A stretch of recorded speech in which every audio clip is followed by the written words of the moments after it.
Podcast coming to you live from our CHGO studios. We are coming to you from Studio 8. Wesley with Chicago. I'm Sean Anderson. Welcome in. You can follow me at Sean_W_Anderson alongside me, the full CHGO White Sox crew. That's Vinnie Duber. You can follow him at Vinnie Duber. He's our CHGO White Sox beat writer. That is Herb Lawrence. Hello. You can follow him at ActonRaw23. Is our CHGO White Sox community leader. Stephen Nicholas is our producer today. I guess the cloudy day is causing interference. We're all struggling to start this. We're on the long sleeves today. Yeah, it's a cold day. I mean, it's below 70. I'll take it. I mean, in about 2-3 months, it'll be as warm as you could possibly hope for. But what? The temperature today.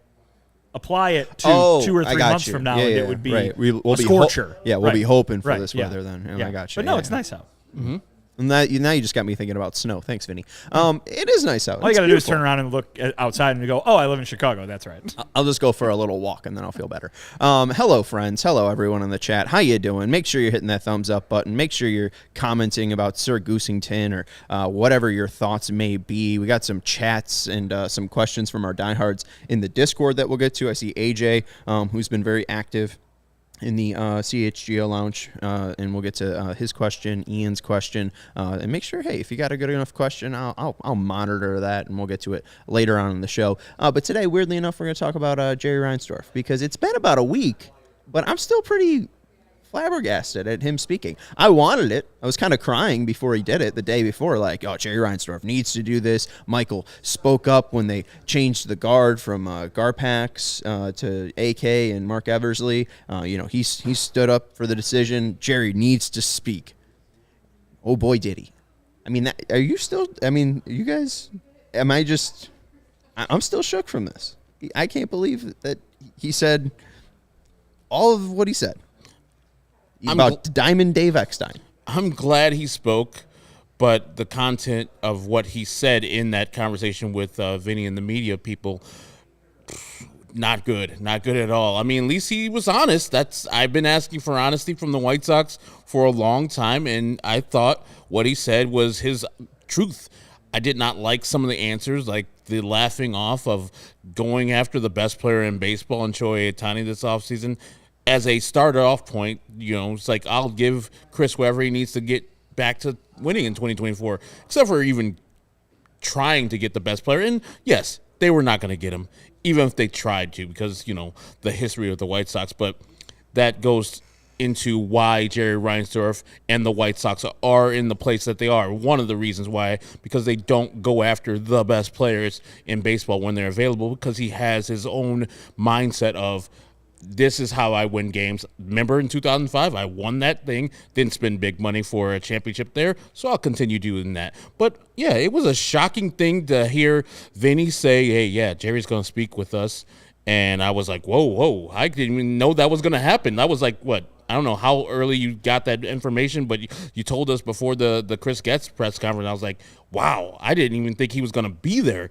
And the fact that he spoke there and then he spoke to introduce Chris shocked me, but I'm glad he did it, but the information was not good and not a surprise either. Maybe if you're not shook because you're a professional. I mean, hey, you show up to work every single day no matter what's going to happen. Maybe it's a no-hitter. Never been shook. Maybe a gun will be fired outside the stadium. Maybe Jerry Reinsdorf will speak. If you had one more question to ask Jerry Reinsdorf, what would it be? Ooh, putting me on the spot. My bad. No, I think... Let's put it this way. I think a lot of the questions that we would have for him, he answered in saying numerous times during that media session, that's Chris Getz's decision. That's Chris Getz's decision. I mean, I think if there's one thing, because my big takeaway from that was everything that you guys all thought about Jerry Reinsdorf, he kind of said, yeah, I think that, right? And so that was the main takeaway, is that all that narrative, that guesswork that everybody had, he kind of confirmed. Mm-hmm. But I think he, at least in his words, said the one thing maybe that disproved a thing was, oh, Jerry's actually running the show. Jerry gets to do whatever he wants to do. And to an extent, that's true. He said that, he would control the decision-making when it comes to how much money they would spend and stuff like that. But a lot of times he'd point over and he'd go, that's Chris Getz's call. That's Chris Getz's call. And, I mean, I think during the last few years, with one big moment in particular, the idea was out there that there was no real person. Everybody was kind of beholden to everybody else, be it Jerry, Kenny, or Rick, in terms of decision making. That was at least the view from fans from outside. I think this time Jerry has started the, if you want to call it, the Chris Getz era by basically placing the decision-making power in his hands. So, I mean, personally, I was thrilled that Jerry talked because he never does. I was happy to get the information to understand what we can expect moving forward. And I think the next step to that process is to hear Chris Getz talk about the team specifically. Chris Getz's comments last week, understandably so, were all about him and all about what he's going to do in this job, how he sees the organization as a whole. Now it's time to find out, all right, Chris, what do you think this team's needs are? What do you think about each one of these individual players? And we're going to get that at the end of this month and then later on during the offseason at the GM meetings as well. Maybe I was shocked because of Jerry speaking and what he said last week, but you said he pointed to Chris Getz, or pointed that way. Was Chris in the room? Oh, yeah, sitting right next to him. Oh, Yep. wow. Yeah. And he didn't say anything?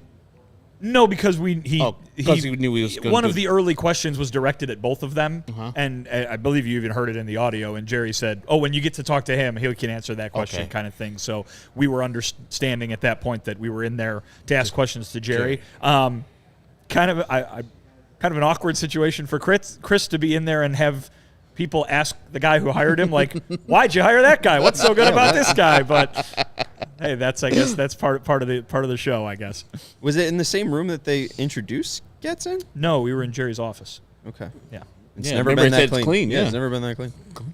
All right. I don't know what to say to that. That's very weird. But that I guess Chris was right next to him. That was a very roundabout way of answering your question with, well, the next thing I want to know is, what are you going to do with player X? What do you think of this area of the roster? What do you know? And those, Jerry answered, are questions for Chris. And so that's what we're going to find out over the coming months. And I guess let's start here, because what I'm going to try to take you guys through is basically what we're going to talk about until all these answers are basically, or all these questions are basically answered, right? We are on the Jerry Reinsdorf ride. You either enjoy the ride or you're going to be bitter. We've learned this from Steve Stone. And it is really accelerated with Jerry's comments about his desire to do this for the fans quickly. The hire of Chris Getz was done because, again, Chris knows these players and he knows the organization, so he can accelerate this revamping of the White Sox. We're not going to do rebuilding or retooling. No. We're going to do a different revamping. I think that's a lot better. All right, it's a lot punchier. So this revamping of the White Sox in 2024. And I guess we'll start with Tim, because Tim can give them a lot of flexibility when I'm looking at the budget for 2024. There's the option for $14 million. We discussed it a little bit yesterday. Do you take the gamble on Tim at $14 million? Because that's the one player that Chris Getz kind of spoke about what he might do. We'll have a conversation, right? Sure, there was no real answer given to that question when it was asked, but it goes to show you that that's kind of his plan for everything, right? That he's not going to stand up there, with the exception of the decision he had already made on Pedro Grifol. Wasn't going to stand up there a month out from the start of the season and say, well, I think this, or, I've come to this conclusion, I've come to this conclusion. You have some time. It makes sense if you want to take some time to figure it out, and certainly how all the other puzzle pieces might fit in or not fit in if Tim Anderson is a part of that picture for next year. Yeah, I think it's a no-brainer to me to have Tim Anderson come back for the $14 million, because I think you only have 5 people guaranteed besides the arbitration people. 5 people guaranteed with a contract next year, so you don't have a lot of money on the books. And $14 million for a shortstop that you might think is too much, especially how he played this year. But I'm not expecting him to play this year like he did, or play next year like he did this year. So I'm expecting a little bit better. I don't know if the batting champ's in there in 2024, but I know he's going to do his all and give his all to get back to the levels and the performance levels that he was in 2021 and 2022. But yeah, $14 million. Even if you want to entertain a trade, you would bring him back for the $14 million and then have somebody trade you some prospects for him. So letting him go and just not tendering him an offer, I think is a zero-sum thing. I think Chris Getz is not even coming close to thinking about that. I hope he's not. You said no-brainer? No-brainer. Let's check the chat. AJ says, There's almost zero chance Tim isn't back next year. So I guess they agree there. All right. So the chat agrees with you. I mean, to go to the trade deadline point, though, I mean, if there was interest in Tim, wouldn't we have seen him traded? Maybe. I mean, weren't they being aggressive at this deadline? I mean, it didn't seem like there was enough interest in Tim because there was enough rumors being like, hey, Tim Anderson's available. Tim Anderson's available. There wasn't a deal done. But why sell for pennies on the dollar, right? Yeah. I mean, why not continue to, make the bet? As I said yesterday, every bet's going to be a risky bet, but why not make the bet that the real Tim Anderson is in there and you can get, if the idea is that you're going to get rid of him before the contract is over, get as much as you can for him. And certainly when he was playing in around the trade deadline, you're talking about an all-time low value for this guy. I mean, this is a career worst year that he's in the middle of right now. If he can get back to be, I mean, two-time All-Star. He's Mr. Change the Game, Mr. Corn Game. He's a guy that everybody knows here. Everybody watching has seen him play in the playoffs. They know what happens when the lights get on Tim Anderson, and never underestimate the power of the contract year. And here's the thing. If they're going to try to contend next year, the keyword being try, if they're going to try to contend next year, why in the world would you not want to take the chance that a relative bargain of an all-star level Tim Anderson is in there? Because the alternative is 150 games of Lenine Sosa at shortstop. Right. He's better than Lenine Sosa. He's obviously more expensive, but even if your season doesn't live up to expectations, if that bet does pay off, hey, maybe you could flip him at the deadline. I agree. And two, and I kind of forgot what I was going to bring up. Sorry, I saw Sam's comment. Was just that Giolito comment always sticks out to me, that the White Sox had that belief in him after 2018. If the White Sox say, hey, we still believe in you for 2024, maybe that fires up Tim as well. I mean, just thinking of past examples. Well, and here's the thing too. Let's say, and I'm not saying this is what's going to happen because we heard Chris Getz say that no one is untouchable, and obviously he's a new GM who might have his own ideas on how to rearrange this roster, right? But let's say you locked the roster in place right now. You still need multiple starting pitchers, multiple bullpen arms, maybe a right fielder, maybe a second baseman, maybe a catcher. You're going to add shortstop to that list too? I mean, there's so much work for Chris Getz to do already, which is what you're going to hear us discuss over the course of the rest of the show. There's so much work for him to do already. Why would you, if you don't have to, why would you add another important everyday position player to that list? Because if in that case, if you've got 4 position players to replace 3 starting pitchers, is that doable? Can you actually do that in an offseason and compete for a division title next year? Not with a lot of money. Well, let's set that up, because I kind of try to set you guys up for that. Right now, I got 17 of 26 players on the roster for 2024. The current budget with those players is $108 million. Corey Lee is your catcher, and I have a very basic understanding, and this understanding could be wrong. But from what I read, when you're in pre-arb, you get a $20,000 raise. Is that correct? Every year. Yes.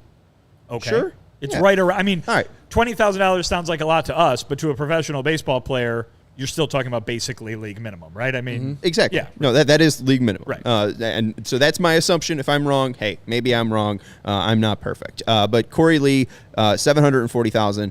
Andrew Vaughn, your first baseman, $2 million, because he'd be in arbitration, and that's been around the number. It's basically your WAR, and he doesn't have any, so they'd be nice and give him $2 million. There you go. Second base, I'm going to be bold, and this is me stepping on a ledge here, so speak out. Maybe it's only 16 of 26, and the budget could go down by to $105 million.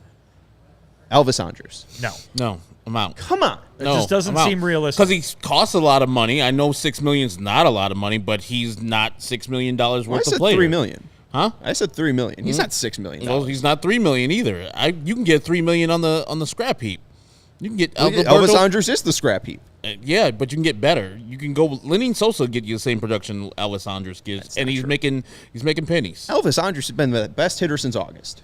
on this team. That's he's got a weighted runs created plus that 177. That bar is in hell right now, and Elvis is barely jumping over it. Sean is in a very bizarre no man's land between sarcasm and earnestness, and I don't really know. I don't really know what you're going for. I think he's being earnest, and I don't know if Elvis is your man. He called you something like that. Hey man, let's get me back next year. I need another contract. He's Mr. Second Half. Weighted runs created plus, I think, since August, since the post trade deadline of 177. He seems like the ultimate clubhouse guy. That's a point in his column, absolutely. I mean, this clubhouse, he's great. Look how well it's worked. We're paying $17.1 million for a professional in left field. Why not pay $3 million for a professional at second base? It's been the biggest hole in this team since, I don't know, 2016. Isn't he part of the reason that it's a hole? Yes, he's fine, right? I mean, the first 4 months of the season, he was awful, trash. Yes, I mean, but again, good guy to have around. All right, very nice guy. Make him a coach. Talking to him a lot. Tell us has to get to the coaching box. We can't bring him back on one good month. That's pretty much what we did last year. It was a few good months, but good point. He's gone. More. Okay, all right. So we killed your guy Elvis. 16 to 26. But I will say this. I will say this, Sean. Right, a guy like him seems to be in play. Right, like that. The description of that player with the name taken off would seem to be in play for not just that position, but the ones we were talking about. Look for more David Eckstein-ish players. Oh, so if I said Jose Iglesias, Herb is fine. I'm in. Get out of here. He can field his position very well. So can Elvis. When have you ever looked at Elvis Andrus this year and been like, oh, this man doesn't know how to play baseball? He's fine. He's so fine. I don't need fine. He's fine. We've had him on a team, and his clubhouse presence isn't great. Like, I mean, if his clubhouse is so damn good, you in the clubhouse? Why is his team so sucky? You think Elvis Andrus is the reason? He was in the clubhouse the whole year. If he was so great, wouldn't the clubhouse be better? Elvis is gone. All right, Elvis is gone. All right, that's putting a lot of expectation on Elvis Andrus. I agree. All right, he's fine. If he's the 26th man, he's fine. Whatever, but he's gone. Shortstop Tim Anderson, $14 million. We already had that discussion. Third base, Yohan Moncada. Jerry's already mentioned him. So he's on the team. No one's picking up that $24.8 million. Yeah, and the point is Jerry already mentioned him, so he likes him, and he has a big number with them. So any trade would have to be the White Sox paying a good portion of that salary that Yohan Moncada is making next year, with $24 million. So I think he's locked in as a White Sox next year for the full year. Also play a quick fun game. Who has a higher weighted runs created plus since August 8th? Yohan Moncada or Jake Berger?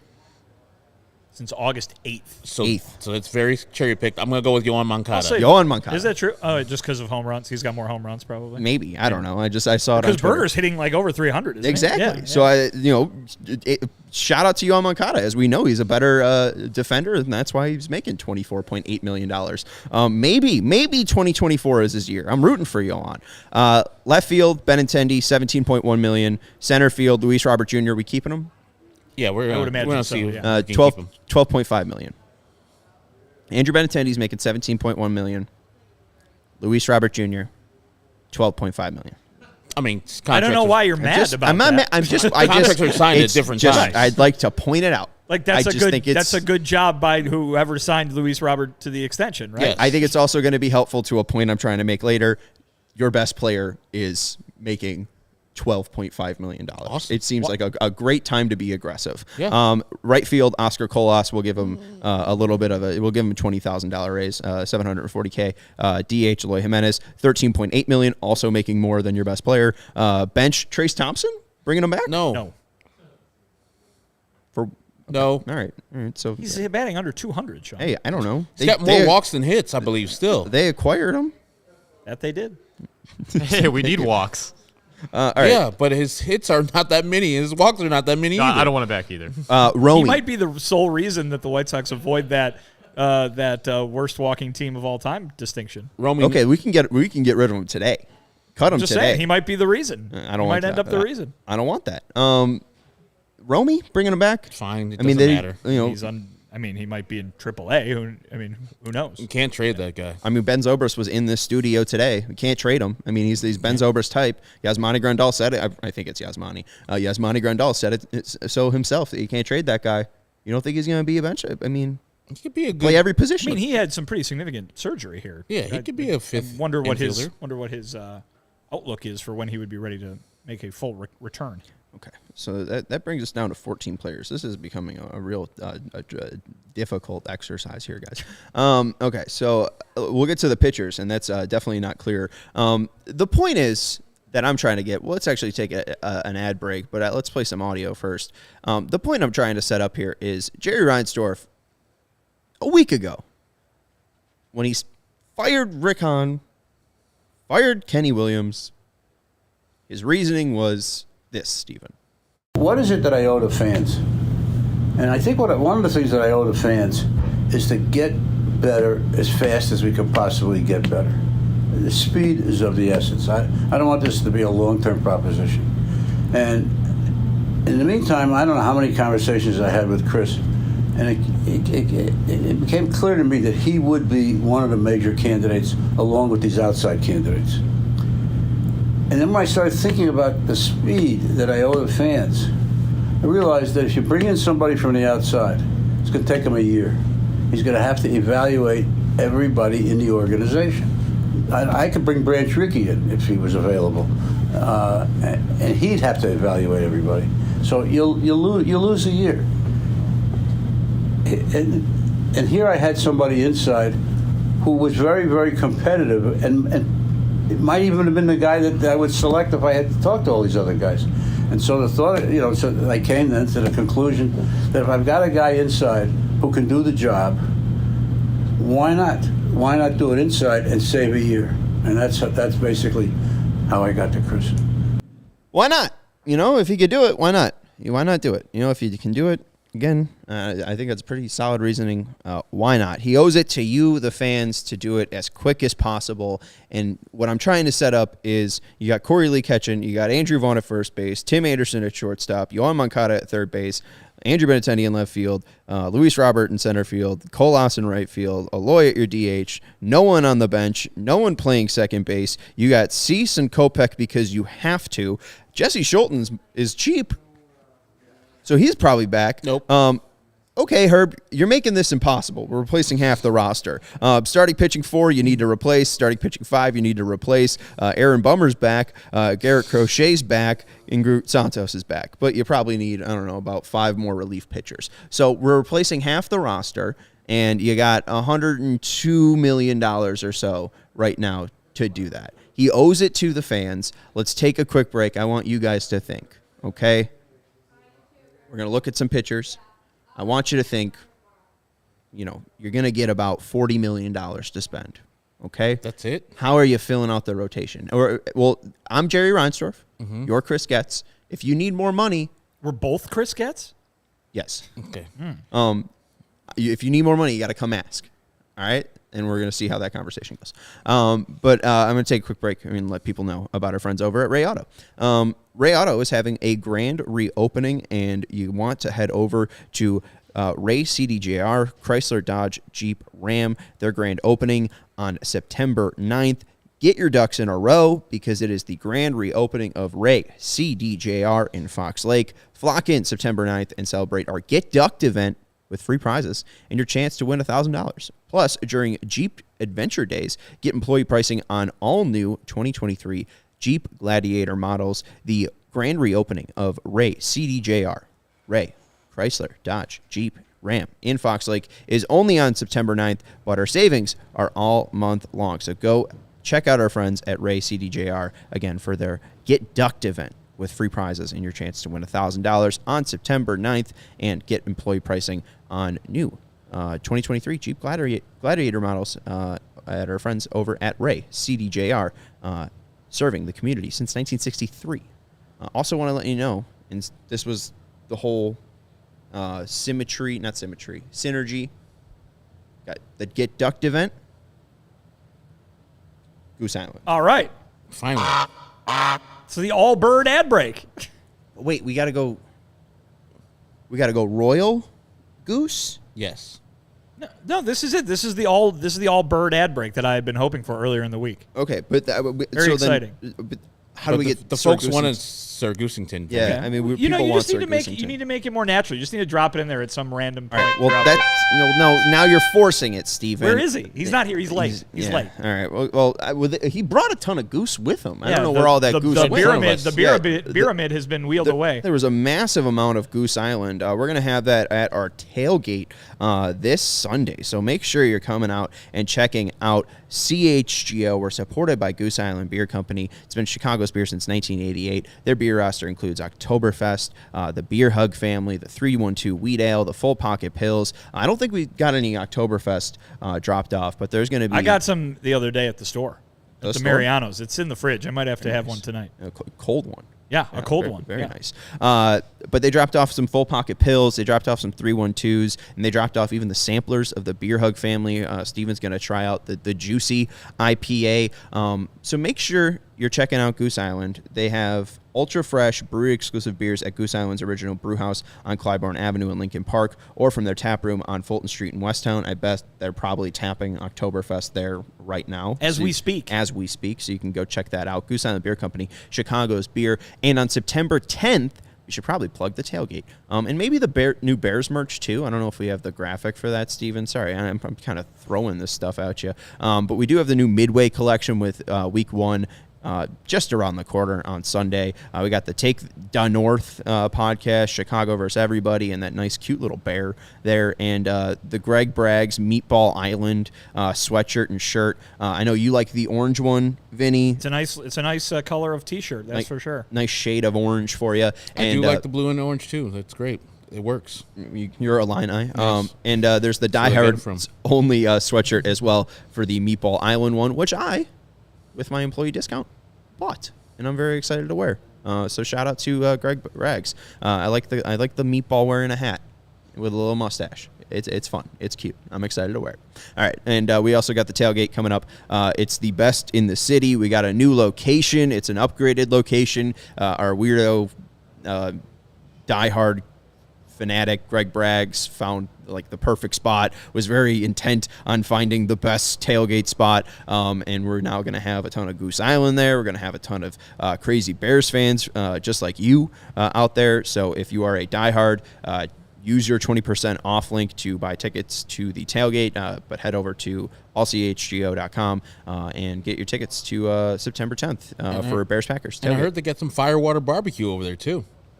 Oh, so all you can eat. I didn't know that. So thanks for the plug. Yeah, delicious. I don't think I've ever had firewater. So shout out. All right, let's jump into DraftKings. I'll give a pick of the week, and then we'll get into your guys' starting pitchers here. Want to let you know about Week 1. Can you believe it's been 7 months without any NFL games? Crazy, right? No, got Week 1, the tailgate coming up with the Bears and Packers on Sunday. But good thing that's over tonight. NFL is here, and DraftKings Sportsbook, an official sports betting partner of the NFL, is giving you a can't-miss offer for Week 1. This week, new customers can get $200 in bonus bets instantly when you bet just $5 on any NFL game. The pick of the week, the NFL starting today, it would be Lions to cover the spread because I got them at like 6.5. But now that's just dropped completely. Travis Kelce officially out for the Chiefs. So I'll give you a little bit of a twist. Former Bear, David Montgomery, is a Lion. And he's kind of got the same hard-nosed attitude like their head coach, Dan Campbell. So I think the Lions probably get out to a quick lead here. They probably take a quick 7-0 lead. Maybe they kick a field goal. So maybe it's a 10-3 lead or something like that. I think they score the first touchdown, and that's why I would bet David Montgomery to score the first touchdown tonight. I got it at 11-1. I'm going to try to give you the most up-to-date number. It's 9.5-1. So I got a better number, so I'm sorry for that. Maybe you don't bet it. Shout out to DraftKings Sportsbook. Download now and use the code CHGO to sign up. New customers can take home $200 in bonus bets instantly just for betting $5. That's code CHGO only at DraftKings Sportsbook, an official sports betting partner of the NFL. The crown is yours. Gambling problem? Call 1-800-GAMBLER or visit www.100 gambler.net. In New York, call 877-8-HOPE-NY or text HOPE-NY 467-369. In Connecticut, help is available for problem gambling. Call 888-789-777 or visit ccpg.org. Please play responsibly on behalf of Boot Hill Casino and Resort. 21 plus. Age varies by jurisdiction. Void in Ontario. See DKNG for .co/football for eligibility terms and responsible gaming resources. Bonus bet expires 7 days after issuance. Eligibility and deposit restrictions apply. Change that. Pick of the week is the under. Thanks. It's hit a ton, and it's now for some reason at 52.5. So you get the hook as well. I got it at 52, so now you can get it at 52.5. That's the actual pick of the week. The under hits all the time on Thursday games. So there you go. And how are the Chiefs going to score without their best player? I don't know. They got the best player. He's 15. Okay, their second best player. Thanks, Herb. I know you always have to be right. Hey. Do they still have Priest Holmes? I mean, Yes, guy's best quarterback of all time. and Dante Hall. And, I don't know, he's passed away. Sky Point to Who you going to? Derek Thomas? Yeah, Derek Thomas. Yeah. Okay. Neil Smith. So we're you wrote your article recently, Vinny. Check it out at allchgo.com, talking about the state of the rotation for 2024. It seems, even though he might not have confidence, Michael Kopech will be a part of the rotation in 2024. Even though he hasn't been good in 2023, Dylan Cease will be a part of the rotation in 2023. I have Cease making $7 million. I have Kopech making $2.3 million.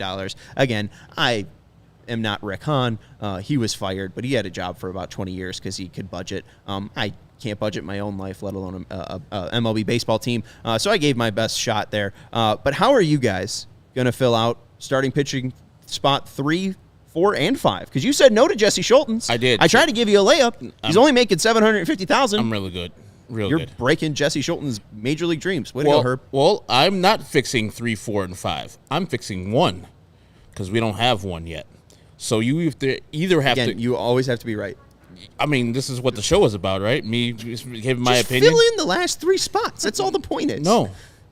Aaron Nola or Blake Snell, you have to go after a top-tier starter this offseason because you just said they don't have any money on the books, especially on starting pitcher. So Aaron Nola and or Blake Snell have to be a White Sox. Now you have 2 more people. The natural thing is to bring back Lucas Giolito and pair him back with Ethan Katz, and maybe he recaptures something. And you get Lucas Giolito for cheaper than the qualifying offer would have been for if he would have stayed with the White Sox the whole year. So it's win-win with the White Sox, and you already got Edgar Caro in the pocket for him and Kai Busch. But then the third guy, you can choose from a multitude of people. Hyun-Jin Ryu is a little old, a little long in the tooth. Martin Perez hasn't pitched well, but I think that last guy has to probably be a lefty. You want to try to have some diversity in that starting rotation, so you can go for anybody on the list that I think you're going to put up there in a second. But for $52 million, I think you can get a nice amount of good starters for the White Sox. And Nola's going to probably make $20-25 million a year. Lucas probably $15 million a year, and then the last guy just got to be like a $10 to $12 million guy. So it's not that hard, but it has to take money for these guys to come here. And so Chris Getz had his work cut out for him. Firstly, identifying these people. Secondly, asking Jerry for the money to get these people. And thirdly, these people actually signing on the dotted line, because we know Rick Hahn tried to get Wheeler, and he spent $1 more million to get him than the Philadelphia Phillies, but it didn't work. So the effort's there. It has to be a two-way street, though. Yeah, I mean, you just said it's not that hard. It is that hard. It is hard. This is very hard for Chris Getz because he has to go do so much. You know what I mean? It would be hard enough if it was the White Sox need an ace, and that's it. And they need to go get Aaron Nola, and they need to be the team to land Aaron Nola, right? Or the team to land Blake Snell. They need to do that and then also land two other guys. You know, this is not easy at all because of the money that it's going to cost, because of the kind of contracts that these guys get. And then you have 29 other teams that might want these guys too. So they need to do a lot of work on the starting pitching front.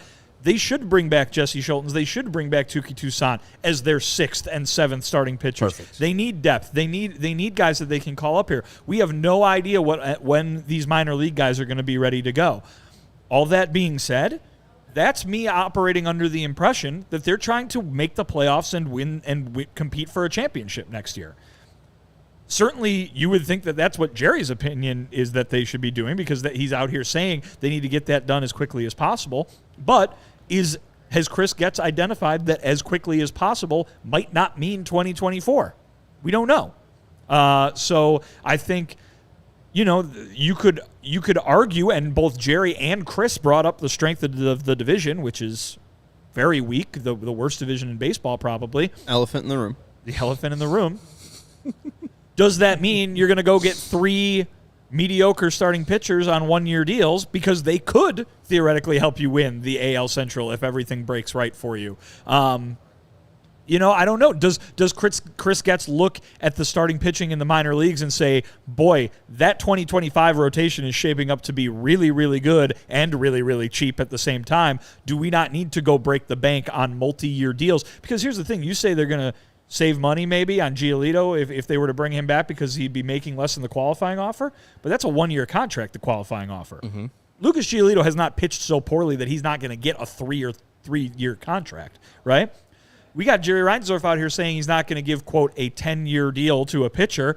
Does that still mean, though, that 4 or 5-year deal? Because guess what Blake Snell's going to want? Guess what Aaron Nola's going to want, right? I mean, do you just look at the best free agents you can get this year and go, we got to have those guys?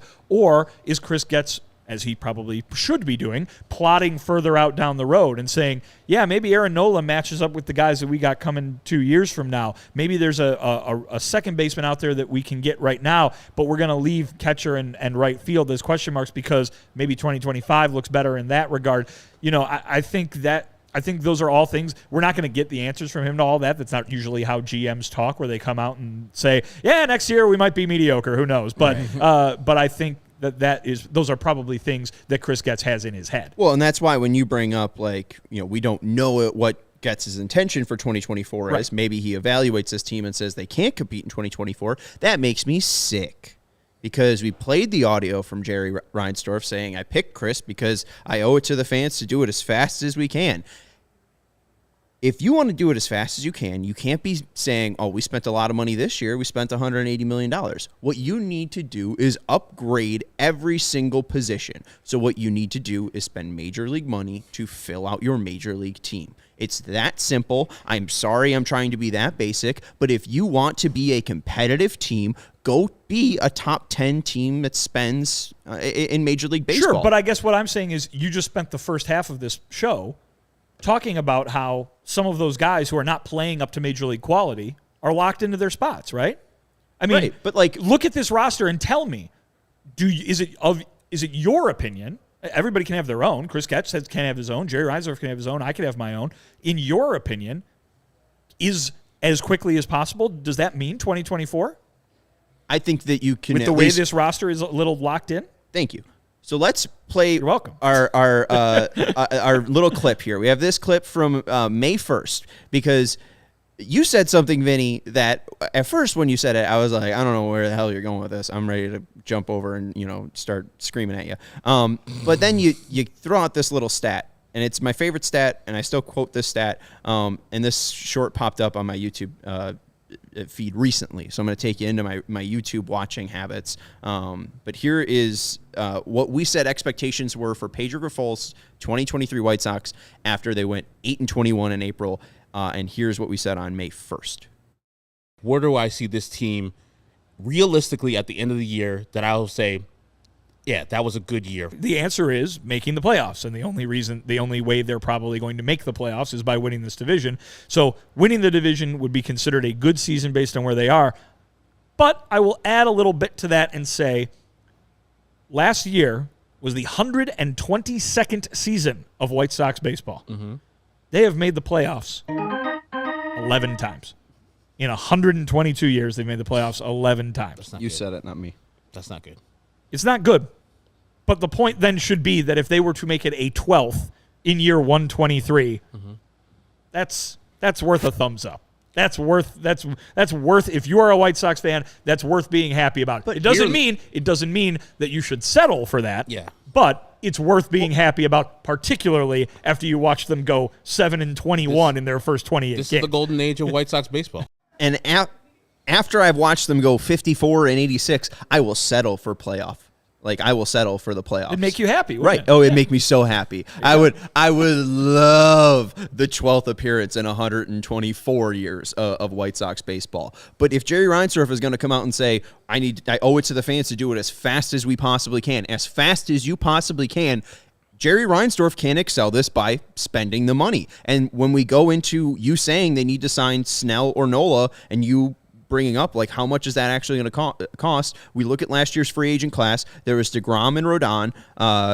Kind of rhymes, not really. 5 years, 185 for DeGrom. That's 37 AAV. And Rodon, 162 for 6. And that's 27 million AAV. Right now, Nola and Snell have worse WARs than DeGrom and Rodon do, but Snell and Nola don't have the injury concerns of DeGrom and Rodon. Snell has a Cy Young, which Rodon does not. Absolutely. Right. I think that if you gave $30 million a year to Nola, maybe he signs that. He's got the higher WAR, so if we're just doing this strictly off of WAR times money or whatever, I could see Nola being around 150 million to start if he just gets 5 years. But I mean, this could be a guy that goes up to 7 million. I mean, or 7 years. Like, do you think they're actually going to be competitive for those starters? Like, they have to, Absolutely and they won't not. be. He said the words, and to answer Vinny's question, do I believe that Jerry means by 1 year? Like, does he mean competing in 2024? His words said, if I bring back Branch Rickey, I wouldn't get it turned around in a year, and it will take a year for him to figure out everything getting done. That's why Chris Getz is here. So, by your own words, Jerry, you want to compete next year immediately because time is of the essence. That's what he said. And he also, too, to add to that, said how much he believes in the core of this team. He talked about the players that are currently on this roster in a way that many White Sox fans probably would not. Yeah, and so if you're being that way and you want to compete quickly, and if Chris comes to see you and say, I need money for this player who's going to be past your level of comfort, 6 years for Aaron Nola, 7 years for Blake Snell, then I'm going to say to him, if he says no, I'm like, then you don't want to win. Then you don't want to win immediately. Like, these are players that we need immediately, because you see who our fifth starter is in Michael Kopech. We're going to need people to eat up innings, firstly, and people to be actually good at baseball when we are going to be on the field in 2024. And so you're going to have to give me the money to spend on these players. And if he doesn't, then he's not serious, not a serious contender. And I think he wasn't serious. He wanted to say it, but when it comes down to it, he won't be competing in the he won't be swimming in those waters. We'll be swimming in the lower waters where people like Lucas Giolito are or Jack Flaherty are. Well, yeah, let's flash the graphic of the free agents for 2023. Again, Snell has been mentioned. He's 30. Nola's been mentioned. He's 30. Sonny Gray of the Twins. He's 33. Lucas Giolito, now of the Guardians, which is just weird. Gross. 29. Jack Flaherty of now the Orioles. He's 27. Jordan Montgomery. He's a left-handed pitcher. I have no idea. Is he the Cardinals? They traded him to someone else. Yeah. Oh, he's on the Rangers now. Rangers, Nice. Kenta Maeda, 35. He's on the Twins as well. Luis Severino of the Yankees, he's 29. And then Luis Garcia, he's 26 of the Astros, but he's coming off Tommy John. So, I mean, like, that's the thing is Severino, he doesn't look right. He was, a top 10 Cy Young candidate in 2017 and 2018, but his fastball velocity's fallen off, and he's just not the same player. He's got an ERA over 7. Luis Garcia's got Tommy John, and he's not healthy. Kenta Maeda's 35. Jordan Montgomery could be your lefty, Herb. And then, Flaherty and Giolito. I feel like it's just very lazy to be like, oh, go sign them because of Ethan Katz, but it is lazy, but it also is a thing, right? And so, I mean, is it a thing? Well, I think they know each other, but I think that's the reason Johnny Cueto was on this team last year. Yeah. I mean, the guy that you're going to work Gregory with every Santos. day. Yeah, the guy that you're going to work with every day makes a difference. I mean, I wouldn't. But here's the thing: the money's got to line up too. Jack Flaherty's not going to be like, oh, I'll take a discount to go hang out with Ethan Katz, right. So I mean, it all has to come together, and then that can be a positive in the column there. But remember, too, it's also a thing that's also not lazy, but easy to do is to look at the list of free agents. There could be trades that could be made. There could be any number of things we talked. I just mentioned Johnny Cueto. This guy signed to a minor league deal on opening day and ended up being a key part of the starting rotation. So it doesn't always have to be, let's look at the top 8 names on the free agent board. You better get 3 of those or you're toast. I mean, there are a lot of different ways that you can bring starting pitchers into the team. He's a free agent. Johnny Cueto. Yeah, he wasn't very good this year, was he? He's all right. He's all right? Yeah, he's been injured, so it's just like he hasn't been healthy. And we saw last year when he was healthy, man, was he good. As Blankton says, that's a White Sox thing to do. I was trying to be realistic. Signed Giolito and Flaherty. But Yeah. also, like, that would make their rotation way better. Yes. Like, it might not make it a rotation that's going to win the division, but, like, the point that I keep making is that, like, it's not just that the rotation needs to get better. It needs to have people in it. They have 2 guys right now. And, I mean, if you're gonna scoff at signing 2 guys who have been to the All-Star game, I mean, you got to have somebody throw the ball every 5 days. Well, I'm not even going to scoff at Vinny Velasquez from Alejandro. Hey, why not? I am. Let's bring him back. I think he's injured, but hey, we'll figure it out. Not at Alejandro, just at Velo. I think the one example of like player relationships that comes up that I think might favor Giolito and Flaherty, and it might. I don't even know how close of friends they are. That's the reason why I'm not sure if I'm smelling smoke or fire. Are they? Lucas and Flaherty? Yeah. Yeah, their parents. Yeah, their parents are real close, and they were big time. They cheer for each other. Their parents. I remember Mama Flaherty was big time. It was a big deal when the Cardinals came here. Was that last summer, 2 summers ago when they came here? Yeah. All right. Well, I think of the last year, I think. example where Jason Hayward, who was thinking of retiring, was pulled out of retirement this year because Freddie Freeman, his longtime friend, because of the Braves organization, was like, no, just come on. You got something left. I believe in you. And maybe if they have that belief and that system, maybe there is that kind of camaraderie. I don't know. I wouldn't be upset if they signed Lucas Giolito and Jack Flaherty. The whole point I'm trying to make is they better fucking sign somebody, or they better sign Johnny Cueto, Jesse Schultens, Touki Toussaint, Lucas Giolito, Jack Flaherty. I mean, just spray the board. I mean, when the Angels in the 2021 draft, they had 20 picks. They selected 20 pitchers. Mm-hmm. Go out and sign 20 pitchers. Who cares? It didn't work out too well for the Angels. Yeah. It might work out. Who knows? If they sign pitchers, each pitcher I'll critique on their merit and how they're going to do for the White Sox.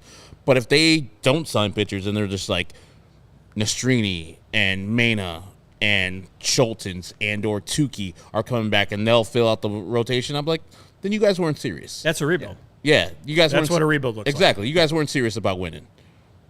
You got a bunch of question marks. All 5 of your pitchers are question marks. And that's the thing is like we have no way to know what this offseason is going to look like until it happens. Or at least until Chris starts talking about it.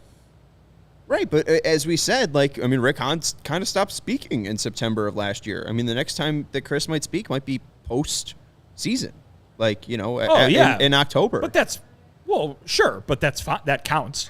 It's only a month away. The offseason doesn't start until November. Yeah, only a month away. Only a month away? That's it. When does free agency actually open up? November 8th? After the World Series. Yeah. Okay. Yeah. I just feel sick. I mean, that's just so long. You feel sick? That's going to be the longest 6 months of my life. Oh, they're not. I know, but it is the same every year, but this is so different. I mean, I feel like them firing Rick and Kenny. I meant the day that free agency starts. Oh, yeah. No. That's the same every year. No. I mean, they're 50. I informed you when it happened, and you go, "Oh, I feel sick." I'm like, why? No. I hate that day. It's like Halloween's the 31st. No. Yeah, I don't know. We're going to get to Ethan Katz in a sec. We got some questions from some diehards. But make sure you're hitting the thumbs up button. We got 17 likes. But it seems like we got a lot more than 17 people commenting. So make sure you're hitting the thumbs up button. We appreciate everyone hanging out with us. We got 65 people watching. So make sure you're hitting that thumbs up. Lucas wants you to hit thumbs up. So you can come back. 65 Nate Jones. 65 Nate Jones. Yes. 65 Nate Jones. Shout out to Lewis University. Students are just like you there. They have full-time jobs, families, and full-time sports fandoms. Go back to school to earn a respected degree at Lewis University. It's 35 miles southwest of Chicago in Romeoville, and it's ranked as one of U.S. News and World Report's top-tier colleges. And Lewis partners with numerous employers for tuition discounts and offers evening, online, and blended formats to help you balance work, family, and education. If you're looking to complete your bachelor's or master's degree, or enroll in a professional certificate program, Lewis has the right programs for you. Lewis offers several career-focused programs that will set you up for success, like the aviation program. We're big fans of the aviation program here on this podcast. Big fans of Bed Check Charlie. Big fans of Bed Check Charlie. Big fans of the Aviation Maintenance Technology Certificate you can earn there at Lewis University. I'm a big fan of the nursing program there. My cousin Maggie didn't love her first choice in college. Spent 2 years kind of mulling around in Indiana. Who likes that? She came back home, came back to the suburbs, commuted to Lewis University, finished out her degree, and now she's, living it up as a nurse, and she's killing it. And we're super proud of her. So you could become like my cousin or Bed Check Charlie or someone else. Discover how a degree from Lewis can help you build a better world. Learn more at lewisu.edu/YOU. Can do this. I said someone else, but Jay Zawoski.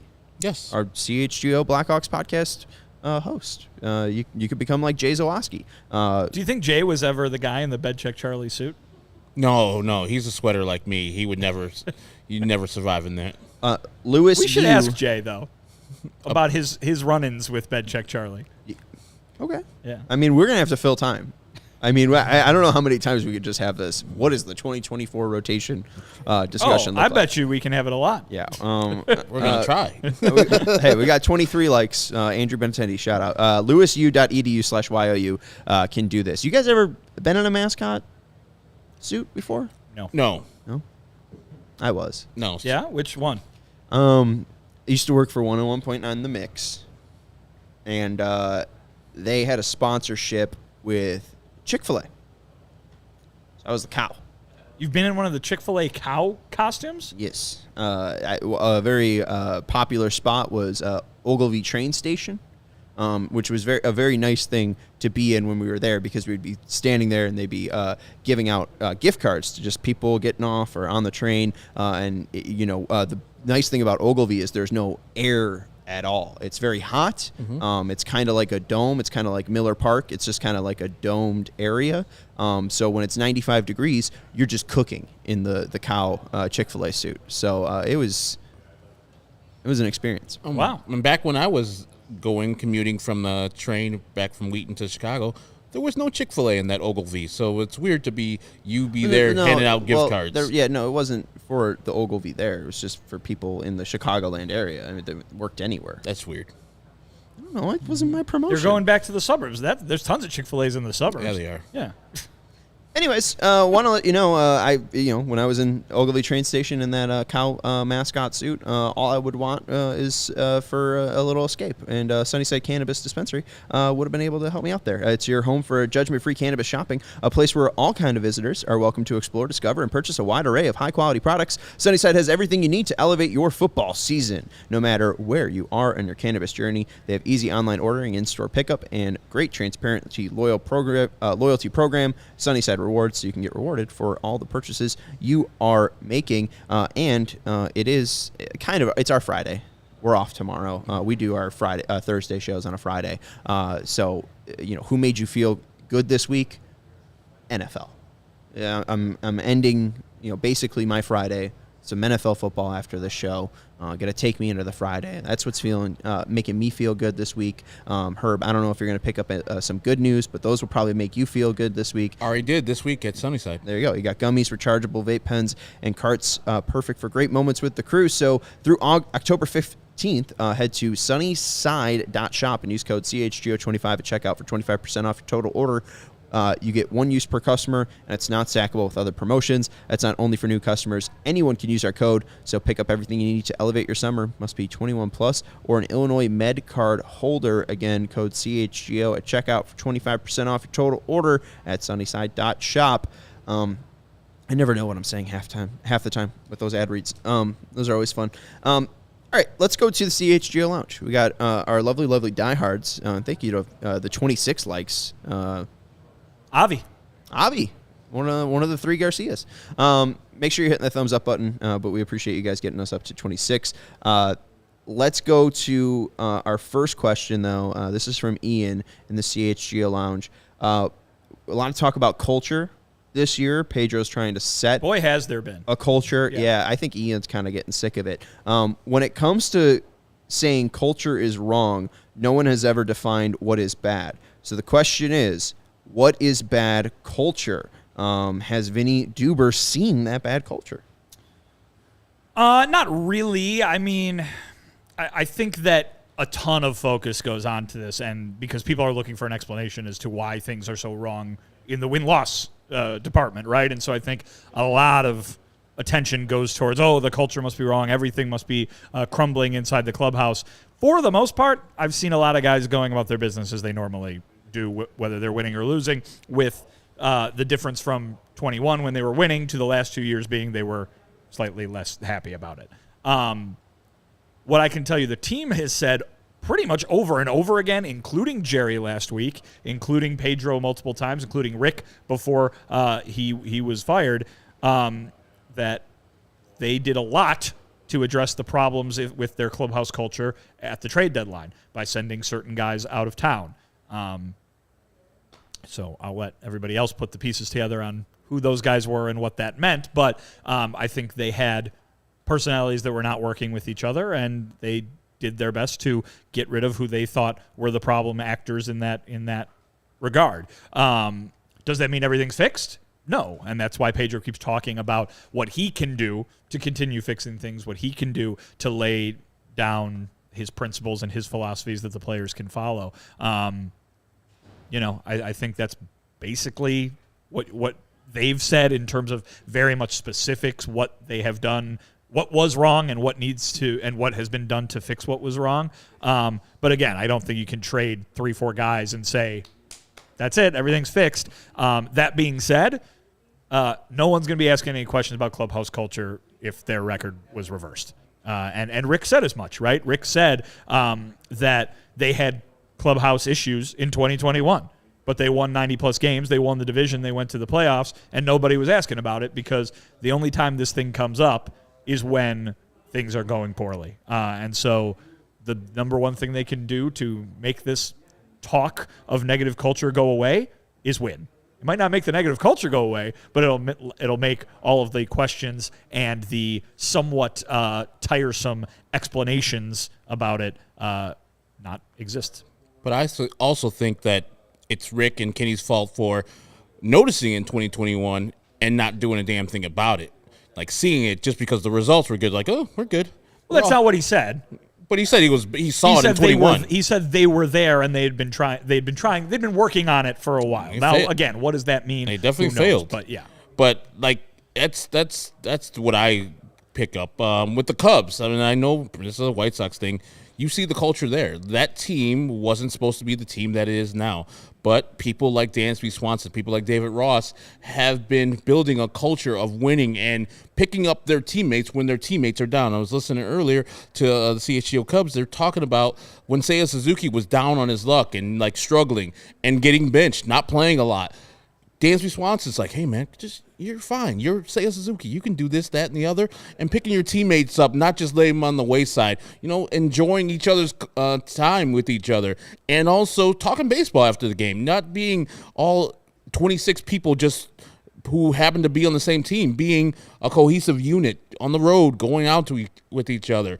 Kicking in the hotel lobby. All those things build culture. Knowing your teammates' strengths, weaknesses, and stuff, and building him up, and so that teammate can build you up. I think that builds a good culture, not just being, hey, I'm the man, I'm the guy, I'm going to do my thing and leave the clubhouse as soon as the game is over type of stuff. I mean, I hear all the stuff about Yasmani not wanting to speak after the game because he's doing his workouts and stuff. It's a selfish thing about him that I don't like. The story of the alleged story about him and Tim fighting, like those type of things. No, you can't have that type of thing. They fight, and everybody fights because they're going to be around each other more than their family. But also, you got to play for the man next to you, play for the man on this other side of you. And I don't think the White Sox have that type of mentality that, hey, we're all here for a reason. We should be lifting each other up, not putting each other down. Yeah, no, I think it's just win. We won't hear the word culture if you win. That's true. And the elephant in the room is that you're in a bad division, so just win. Just spend money. Just go. I mean, you bring up the Cubs. You know what the Cubs also did? They spent money. They went and spent money on Taillon. They spent money on your guy Cody Bellinger. Spent $18 million on him too. They spent some money on guys who are bad and not on the team anymore. Also, Right? Yeah. Hey, and so it doesn't always work, but But they got those guys out. yeah. And hey, you heard Ben Zobrist say that the Jason Hayward thing was undervalued. The whole Jason Hayward speech was undervalued, and he talked about how from the beginning of that year they had a real clear vision that they could be the team, right? And Joe Madden set them up from the beginning of that year to say, hey, you are the team, right? We're going to do it because we were built to do this. And everyone probably thinks that Hayward contract was bad, but Ben Zobrist was like, he all saw what we needed to say in that moment. He was the culture guy, and he stepped up, said it, and I guess they played one magical inning of baseball because Jason Hayward said a few words. Sometimes you need to just speak it into existence. Sometimes you need somebody to say the words that haven't been said. Maybe everybody knows it, but you need a leader to say, hey, let's get our shit together. Yeah, and one final push to get you over the finish line and get a ring on your finger. All right, final question is from our guy AJ, who's hanging out in the chat. This is mostly for Vinny, but y'all can add anything you know about the situation. What's the deal with guys like Kopech, Cease, Giolito, Crochet, losing so much velo in their fastball over the last few years? I know injuries are a thing, but Crochet was already losing velo pre-Tommy John, and Cease has been mostly injury-free. On the other hand, you have guys like Raylo that built velo under the Cats administration. So what, if any, pattern do you see? Where should the concern be going, if there's any to be had at all? It bothers me that our pitchers' velo always seem to be down on top of not being able to throw any strikes. Not being able to throw strikes hurts. You don't say. Yeah. Well, I mean, the main thing that comes to mind, I know we've had this conversation with Garrett Crochet. Pretty sure we've had it with Cease and maybe Kopech as well. But it's that whole going from thrower to pitcher thing, and it shouldn't necessarily be viewed as a bad thing because you can come up throwing 100, throwing 99, but it doesn't mean that you're doing what's going to end up being the most effective way for you to pitch. It's not an excuse, but it's just with a lot of guys, they get to the big leagues, they start working with a major league pitching coach, they start finding themselves as major leaguers because guess what rushes you to the big leagues? Being able to throw 100 miles an hour. And certainly Garrett Crochet was here just months after he was drafted. It's going from, you could try to blow people away with the fastball, but it might not work every time, to we're going to put you in a position to be as effective as you can possibly be. It might mean you have to dial the speed back, but now you're spotting better. Now you're controlling better. You're making the pitch move more. You're being able to adjust to what major league hitters are able to do when they can adjust to you throwing nothing but 100 over and over and over again. So I think that's probably the most logical explanation. But certainly, you talk about two guys who've missed a ton of time with injuries. Giolito had Tommy John back in the minor leagues as well. Had the oblique injury in 2022. So it's probably a lot of things in one, but the first thing that comes to my mind is they burst out on the scene and they get here because they can do one thing really, really well. Then they learn how to do the whole job really, really well, and it maybe takes away from that one thing. Now, not always the case. There are plenty of top-of-the-line pitchers who have figured out a way to do both, to use that ridiculously fast fastball to make themselves a better pitcher, right? I can use that and then add the other pitches to it. Those guys are elite for a reason. And I think you're seeing with these few guys who you brought up, but probably a lot of guys across the league, you're going from just a guy who's raw, a guy who has really good tools, but hasn't necessarily put it all together yet. And putting it all together is different than being able to throw 100. I have nothing to add. Vinny said it perfectly. Or at least with Kopech, I mean, again, he misses 2019, he misses 2020. I don't think he has the stamina to be a starting pitcher, and that's the biggest thing this offseason that he needs to work on is just stamina, conditioning, the ability to go, as he wanted, 180, 200 innings and be able to command that fastball and, be able to keep the zip on it. I mean, if you want to be a starting pitcher, I mean, that's what you have to do, and he's just fallen flat as you mentioned, 16 straight outings where he hasn't been able to go past the fourth inning.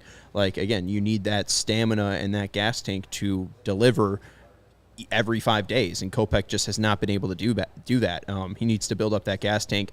Crochet, I think has to deal with injuries for sure, and also. But we just saw from the shortened season to the next, he went from 101 guy right to far less than that. And he was injured, and didn't he leave the shortened season with an injury in the postseason? Yeah, but we talked to him about it, and he basically said, "Yeah, I know it's down. I don't care if it goes back to 101 or not. I'm trying to pitch. I'm trying to do what's most effective." Michael Kopech can probably still throw 100 miles an hour. He's bigger and stronger than he was when he was throwing 100 miles an hour in 2017, but it might go in the guy's ear hole. You know what I mean? Like, there's a difference between throwing that pitch and throwing it and pitching and filling up the strike zone with strikes. I don't think you could throw 101 right now or 100 right now. Just like, if you asked him, I mean, like, especially with him being TBD for Saturday. Well, I don't mean today. I mean in general. Today. Yeah. No, but I'm saying like today, because you were in September. Like, you need to have your best stuff in September, and that you need to build up the gas tank, and it just hasn't been there. But with Cease, you look at the average fastball velocity in 2021, 96.7 miles per hour. In 2022, 96.8 miles per hour. This year, 95.6 miles per hour, so about a mile per hour down. But we did see a tick in his last start. I think in Kansas City, he was up about 1.7 miles per hour on his fastball, nearly 2 miles per hour on his slider. And you look at just month by month, starting in June, 95.4 miles per hour on his fastball, 95.3 miles per hour on his fastball in June, 95.9 miles per hour on his fastball in August, and 96.2 miles per hour on his fastball in September. So at least to the gas tank of Dylan, this is a guy that's thrown 30 starts in a season before. He's done it last year, he did it the year before, and I think now you're seeing that gas tank kind of show in September. He still has the ability to hit 96 late in September. I don't know if I have too many worries about Cease. I'm really just kind of wait and see. Let's see what he looks like in 2024, maybe with a little bit more confidence. He looks a little bit more sharper, and he's able to, have that velocity all throughout the season. But with Kopech, it seems like a stamina issue, and then with Gio and Crochet, it seems, I don't know, I guess injury related, or at least Crochet, a burgeoning pitcher. Okay. All right, that's going to do it for the CHGO White Sox podcast.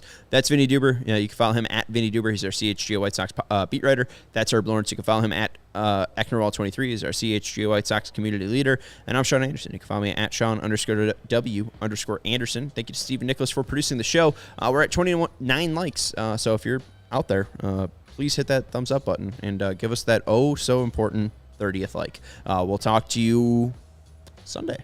For the finale of the Tigers and White Sox series. See you then. Bye.